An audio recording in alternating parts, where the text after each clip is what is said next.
আসসালামু আলাইকুম।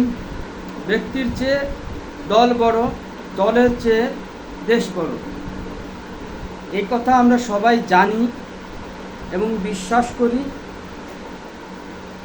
সেই ছোটকাল থেকেই শুনে আসছি এবং জেনে আসছি। দেশে আজ একটি অন্তর্বর্তীকালীন সরকার প্রতিষ্ঠিত হয়েছে। অন্তর্বর্তীকালীন সরকার সব কিছু পরিচালনা করতেছে।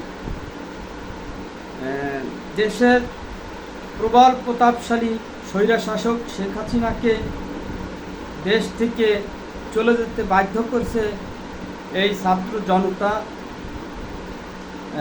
কিন্তু আমরা জানি যে এই মুহূর্তে যদি দেশে একটি সুষ্ঠু নির্বাচন অনুষ্ঠিত হয় তাহলে বিএনপি ক্ষমতায় আসবে, এটা অধিকাংশ মানুষেরই বিশ্বাস।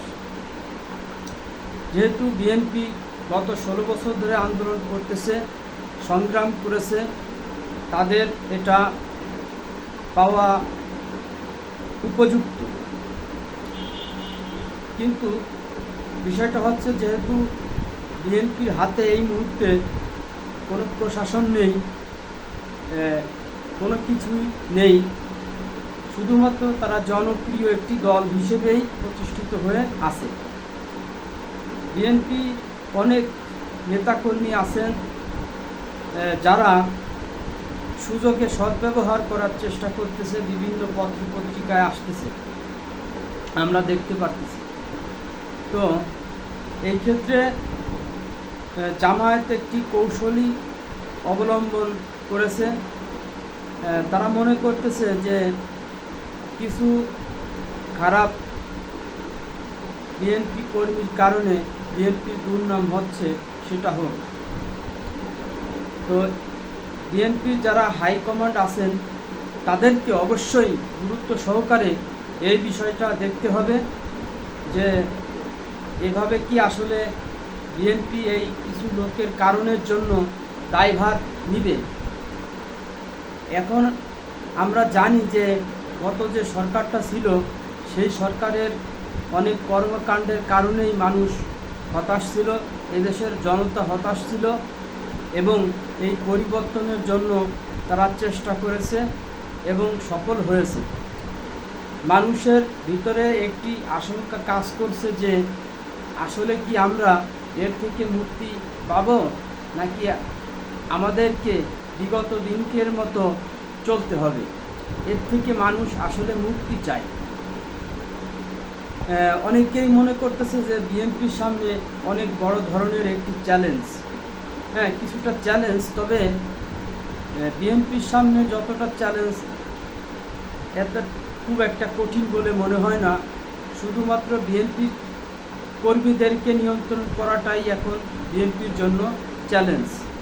বিএনপির সামনে আর কোনো চ্যালেঞ্জ নাই আমি মনে করি। শুধু কর্মীদেরকে কন্ট্রোল করাটাই হচ্ছে এই মুহূর্তে বিএনপির জন্য কঠিন চ্যালেঞ্জ। আমি মনে করি গত 16 বছর ধরে যতটা চ্যালেঞ্জ তারা মোকাবেলা করছে, তার থেকে এই মুহূর্তে বিএনপির নেতাকর্মীদেরকে কন্ট্রোল করাটা বেশি চ্যালেঞ্জ। কেন?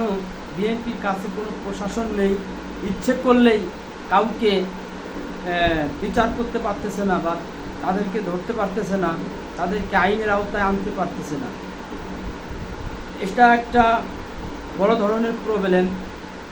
যে বলতে হয় যে গত 16 বছর ধরে বিএনপির হাজার হাজার লক্ষ লক্ষ নেতাকর্মী যারা ঘরে শুইতে পারে নাই, নিজের বিছানায় পর্যন্ত শুইতে পারে নাই, আদালতের কাঠগড়ায় দৌড়াইছে, তাদের ব্যবসা বাণিজ্য এবং নিজেরা কাজকর্ম করতে পারে নাই, অনেক মানবতার জীবনযাপন করছে, জেল জুলুম নির্যাতন হয়রানি। বলা যায় যে ফিরাউন বনি ইসরাইলের উপরে যে ধরনের অত্যাচার করেছিল, গত 16 বছর ধরে আওয়ামী লীগ সরকার বিএনপির উপরে সেই ধরনের নির্যাতন নিপীড়ন চালিয়েছিল। তারপরেও কিন্তু বিএনপি ভেঙে পড়ে নেই, বিএনপিকে তার লক্ষ্য থেকে কেউ বিচ্যুত করতে পারে নাই। কিন্তু দুর্ভাগ্যবশত এই মাত্র 22 দিনে যে দুর্নামের ভাগী হচ্ছে বিএনপি, সেটা খুবই দুঃখজনক এবং হতাশাজনক। বিএনপির এমনও লোক ছিল যে তার নিজের মেয়ের বিয়েতে এবং নিজের বোনের বিয়েতে উপস্থিত হতে পারেনি। কতটা হৃদয় বিদারক দৃশ্য আমরা দেখেছি যে একজন বিএনপি কর্মী, তার মা মারা গেছে, তাকে হাত করা করে জানাজায় অংশগ্রহণ করতে হয়েছে। এর থেকে দুঃখজনক ঘটনা আর কি হতে পারে? যে বিএনপি এত ত্যাগ স্বীকার করতে পেরেছে, যে বিএনপি এতটা নির্মম নির্যাতন নিপীড়ন সহ্য করেছে, এখন মাত্র সামান্য কিছু তারা ত্যাগ করতে পারতেছে না। কেন পারতেছে না? তাহলে কি এই সামান্য একটু ভুলের কারণের জন্য তাদেরকে চিরদিনের জন্য বাংলার রাজনীতি থেকে হারিয়ে যেতে হবে? এটা ভাবতে হবে, এটা বুঝতে হবে। নিজেদেরকে কন্ট্রোল করতে হবে, নিজেদের কর্মীদেরকে কন্ট্রোল করতে হবে। না হলে সকল চেষ্টা, সকল প্রচেষ্টা, সকল নির্যাতন সব কিছু ধুলোয় মিশে যাবে।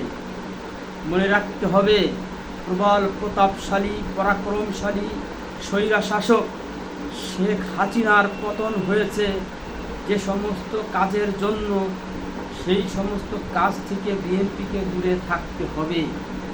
তা না হলে বাংলার মানুষ এখন সাহসী হয়েছে, তারা ভালো মন্দ করার বিচার বিশ্লেষণ করতে শিখেছে। একটি কথা বুঝতে হবে যে আওয়ামী নির্যাতনের বিরুদ্ধে বিএনপিকে মানুষ পাশে আশা করেছিল। এখন যেহেতু আওয়ামী লীগ নেই, তাহলে বিএনপির প্রতিপক্ষ কে হতে পারে সেটা বিবেচনা করতে হবে। আসসালামু আলাইকুম রহমতুল্লাহি ওয়া বারাকাতুহু।